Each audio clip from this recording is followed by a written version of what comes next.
Hello friends, welcome to another video of stock market. आज हम discuss करने वाले हैं आरबीएनएल के स्टॉक के बारे में, यानी रेलवे विकास निगम लिमिटेड के स्टॉक के बारे में। इस स्टॉक ने आज हमने जबरदस्त बाइंग देखा है। Not only today, in the last 1 week stock एक ट्रेंडिंग स्टॉक बन चुका एंड सभी एनालिस्ट एंड इन्वेस्टर के रडार में भी। आज ये स्टॉक 13% से भी ज्यादा ऊपर है एंड स्टॉक ने 40 के ऊपर का ब्रेकआउट दिया है। प्रेजेंटली जो प्राइस है वो 40.70, आज का डे हाई है ऑलमोस्ट 42 एंड आज स्टॉक ने अपने 50 पिक्स हाई को भी टच किया जो कि 41.95 यानी ऑलमोस्ट 42 है। 50 पिक्स लो 18 यानी अपने 52 पिक्स लूज है। स्टॉक ने ऑलमोस्ट 100% से भी ज्यादा का रिटर्न दिया। अगर देखा जाए तो ऑलमोस्ट इस स्टॉक का रिटर्न है 130-140% है। आने वाले टाइम में ये स्टॉक जो है वो 60-75 की तरफ भी जा सकता है। एंड अगर इसका मार्केट कैप देखे वो 8,517 करोड़। अगर वैल्यूएशन देखे तो स्टॉक का पी 8.41 है। अब stock which is trading in 52x high, but इसका वैल्यूएशन 8.4 है यानी बिलो 10। सेक्टर पे ऑलमोस्ट 40 का है। तो आप देख सकते हो कि वैल्यूएशन कितना चीप है इतना स्टॉक का बढ़ जाने के बाद भी। एक टाइम था जब इस स्टॉक का जो पी था वो 5 के मल्टीपल पे ट्रेड करता था, वो बेस्ट टाइम था इस स्टॉक का एक्यूमुलेट करने के लिए ना। अगर इस पर्टिकुलर स्टॉक के कुछ इंपॉर्टेंट टेक्निकल टर्म्स को देखें तो स्टॉक का जो टेक्निकल एनालिसिस है उसमें सबसे इंपॉर्टेंट जो टूल्स है वो RSI and MFI index. Stock 52x high के करीब है। स्टॉक का जो रिटर्न है सबसे पहले आपको उसको देखना पड़ेगा। 1 वीक का रिटर्न है 34%, 1 मंथ का 36%, 3 मंथ का 35%, यानी लास्ट 3 महीने से स्टॉक ने ज्यादा मूवमेंट नहीं दिखाया। 1 वीक का रिटर्न है 35%, 6 मंथ का रिटर्न है 53.64%। हालांकि कंपनी ने अपने क्वार्टरली रिजल्ट को डिक्लेयर नहीं किया। मार्च का जो रिजल्ट वो अच्छा था बट जून का रिजल्ट उतना खास नहीं था, इसलिए स्टॉक एक रेंज पे था, कंसोलिडेट कर रहा था। बट अभी से सभी एनालिस्ट को ये लगने लगा है कि ये स्टॉक आने वाले टाइम में बहुत मल्टीपल का रिटर्न दे सकता है and things are getting normal. Railway अपने ऑपरेशंस को बहुत ही जल्द स्टार्ट करेगा एंड इस कंपनी के लिए वो बहुत बड़ा बेनिफिशियरी होगा। अगर आरएसआई एंड एमएफआई का स्कोर देखें 74.2 एंड 84.2 यानी relative strength index and money flow index, stock is overbought. हालांकि आरएसआई इंडेक्स में 74 is not that much impactful but MFI index score 84, so short term में स्टॉक इज ओवरबॉट। सो अगर आप एक trader हो आपको बहुत ही ध्यान से स्टॉक को ट्रेड करना पड़ेगा क्योंकि ऑलरेडी 34% का रिटर्न स्टॉक ने दिया है। अगर यहाँ से 10% 15% करेक्ट होता है फिर स्टॉक ऊपर की तरफ आते हैं, so retail investor not only trap होंगे, उनको बहुत बड़ा नुकसान भी फेस करना पड़ता है। जो इन्वेस्टर है उनके लिए इस प्राइस में भी स्टॉक एक बाइंग स्टॉक है। आपको स्टॉक को बाय करना है मिनिमम 2 साल के लिए, 5 साल के लिए आपको भूल जाना है। आपको 100 का प्राइस जरूर देखने को मिलेगा, ऐसा मैं कह सकता हूं। But this particular stock is not that much good for traders at that level. हालांकि ये स्टॉक यहाँ से 50 की तरफ भी जा सकता है, 30 की तरफ भी जा सकता है। ये डिपेंड करता है आपके ऊपर कि आपका रिस्क पोटेंशियल कितना है। अगर इस पर्टिकुलर कंपनी का हम 30 day, 50 day, 100 day, 200 day simple and expected moving average देखें, so everything is near about 30। So 30 is a very make और ब्रेक लेवल एंड यहीं पे स्टॉक ने बहुत टाइम से कंसोलिडेट किया।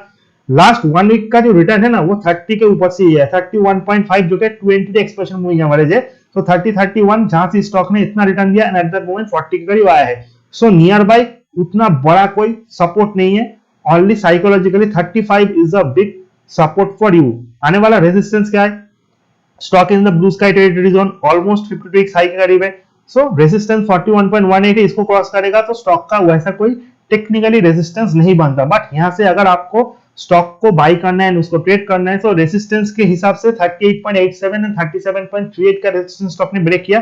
So these are the stop loss for you. सबसे करीबी 38.87 का स्टॉप लॉस एंड 37.38।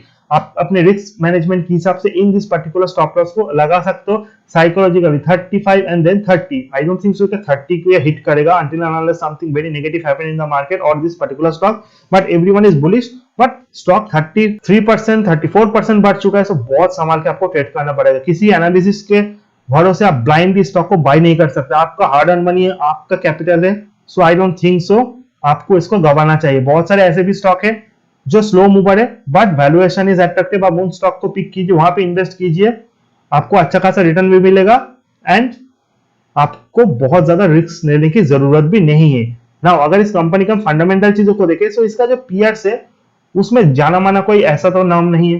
हालांकि केएनआर कंस्ट्रक्शन, पीएनसी इंफ्राटेक, ये लोग कुछ कंपनी है जिसके बारे में आप जानते हो, NCC. But railway Vikas Nigam is a completely defined kind of company and ये रेलवेज के लिए काम करते हैं। इनका वैल्यूएशन वाइज भी बहुत सस्ता है, 7.38 से लेकर 10 के बीच का जो पी है वो इसका पीई रेशियो है एंड इसका अगर आरओसी देखे 11.31, not that much attractive but still it's okay. Result को अगर आप देखोगे तो रिजल्ट उतने खास नहीं है। एज आई सेड, जून के रिजल्ट नॉर्मल है, मार्च क्वार्टर के रिजल्ट अच्छे थे, इसीलिए स्टॉक में हमने बहुत अच्छा बाइंग देखा। उसके बाद स्टॉक का कंसोलिडेशन मोड पे गया, बट सितंबर दिसंबर रिजल्ट अच्छे आने की उम्मीद है, स्पेशली दिसंबर क्वार्टर के रिजल्ट, क्योंकि सितंबर क्वार्टर में रेल ने ऐसा बहुत कुछ ऑपरेशंस तो नहीं किया, बट फिर भी कंपेयरिंग टू जून थोड़े अच्छे रिजल्ट आने के चांसेस है। Things are getting normal. आने वाले टाइम में ये कंपनी आपको मल्टीपल का रिटर्न दे सकते हैं फ्रॉम दैट लेवल, बट आपको इन्वेस्टर के हिसाब से काम करना पड़ेगा, नॉट एज अ ट्रेडर। मैं फिर से कह रहा हूं, ऐसे बहुत सारे स्टॉक है जो बहुत बढ़ चुके थे, फिर लोगों ने उनको बाय किया, अभी वो ट्रैप में है। Just like IRCTC, Indian energy exchange, emphasis, ऐसे बहुत सारे स्टॉक है। सो आपको बहुत ध्यान से स्टॉक को बाय करना पड़ेगा।